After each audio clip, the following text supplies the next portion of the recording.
am basically from Kerala, Kasaragod. Recently, I have joined HICM Institute of Certified Investment Banking course, which is based in Bangalore, and the course I opted was online.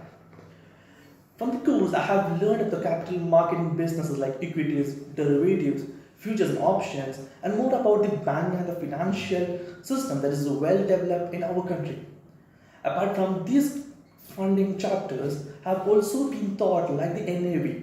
What do you mean by NAV is net asset value, and the more about the errors, the front office, the back office, the middle office, and how all these operations are well develovedly working.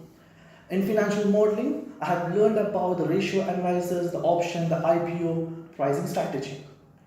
And the best part is the teachers. I recommend all the students, whoever is keen to know about the more investment banking and to be developed and are interested to develop their careers in the accounting domain. And the teachers are well developed and well assigned to teach every bit of the classes in a well mannered that can be easily understandable. Thank you.